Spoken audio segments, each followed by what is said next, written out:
Poison Ivy, issue 10, G. Willow Wilson with Marcio Takara on the art.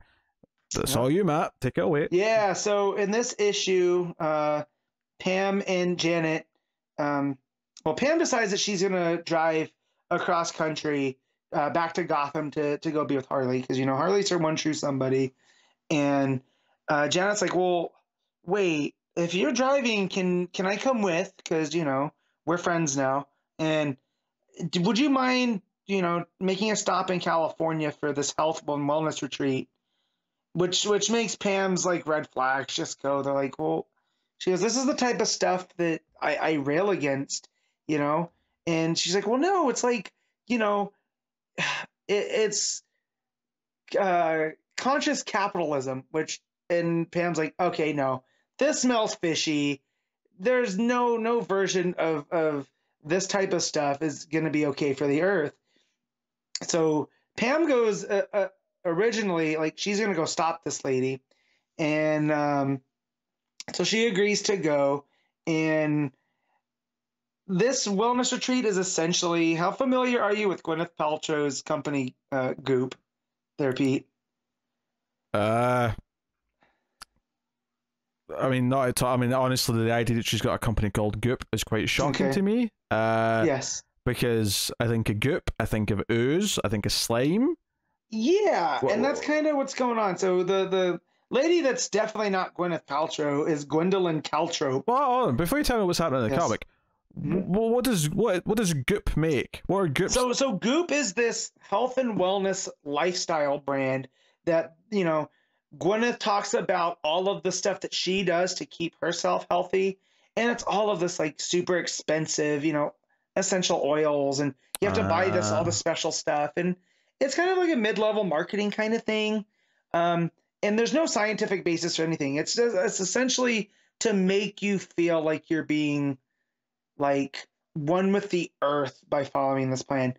It's all a bunch of hokum, you know, but as what Pam's going to find out, though, too, is, like, yeah, it might be hokum, but it puts people in the right mentality to want to help, right? So they go, and this company is... where's the name? It's something, it's Gloop, GL with the, and then an O with, like, the slash mark in it. So I don't know how that's pronounced. And as they're driving down the coast, they come across this ranch where they're doing outdoor yoga classes, and Pam's like, ugh, everything smells like patchouli oil. This is terrible. And when they pull in, this Gwendolyn lady is giving, like, a press conference, and how she's so excited that all these women can be here for this retreat. And, you know, she's here, you know, there's going to be a lifetime of making memories and healing. And then Pam realizes, she's like, well, this is annoying, but, like, she has no ill will towards the earth. So maybe I was wrong. To when, you know, Janet's like, you know, isn't this what you like, Pam? Like, you want to save the earth? And she's like, yeah, but not like this. And so she's like, well, I'll just check it out. And as she's checking it out, something in the tree line catches her eyes, and it looks like Woodrew's hand. And she's like, oh, okay, of course, Woodrew's behind this. This is something he would do. This is just another one of his disciples. So she follows that, you know, kind of creepiness to this barn.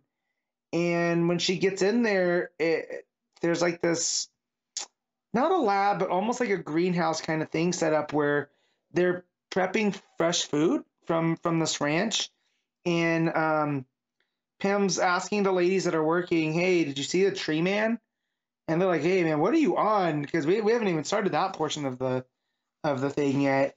And she realizes that she's just being very paranoid, because this is how she's processing her, you know, PTSD of, you know, she had to deal with the evil man that created her. She's dispatched him, but those scars aren't going to heal overnight. So as she's going through this, they offer her some of this tea, and they're like, oh, she's like, well, what's in it? And they're like, oh, it's adaptogenic green juice.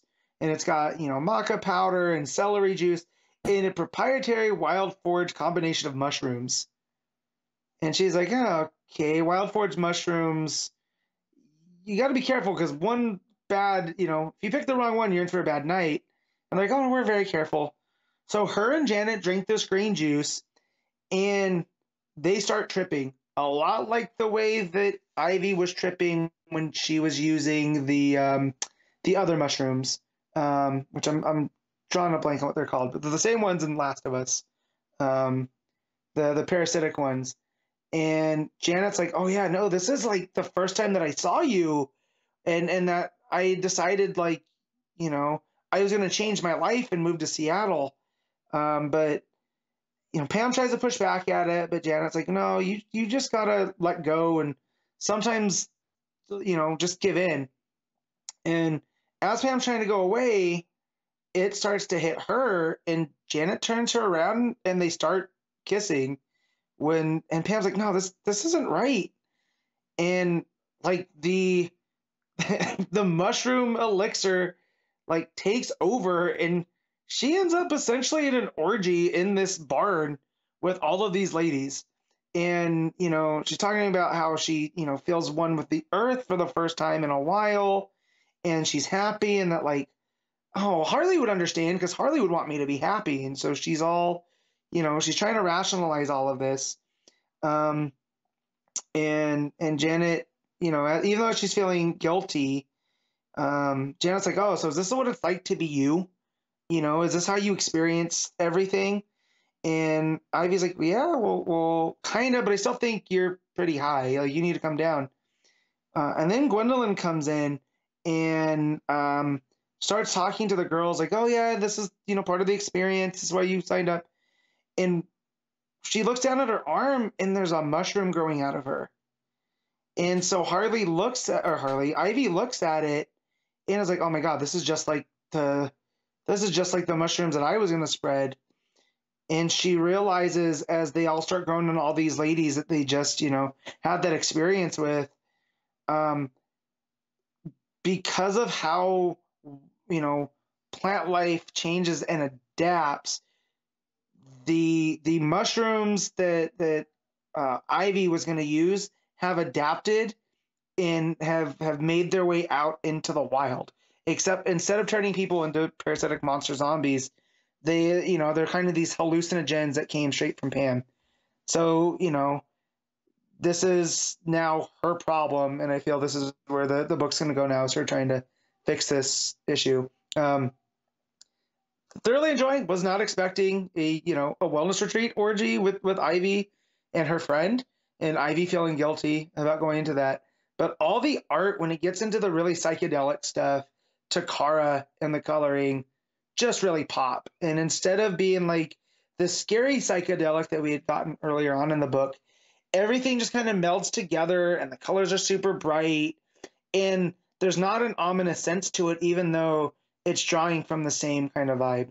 So really, really enjoyed this. I kind of, and you know, it's a little mean-spirited, but I did kind of enjoy the shots taken at that whole goop and gloop and that kind of stuff. But eventually, like Ivy, I feel like, as long as they're not hurting anybody, right? If people want to spend their money on this, you know, snake oil, you know, as long as they're not using it to treat actual diseases, if they're just, you know, using it to make themselves feel better, what is it hurting? But yeah, here Ivy's now responsible for this, you know, a hallucinogenic trip because of, you know, her trying to, you know, change the world, and she might actually be closer to it than ever before. So I'm going to give this an 8.5. Really, really enjoying it, seeing what Wilson's going to be doing. As long as Takara's on the art, I am still going to be happy.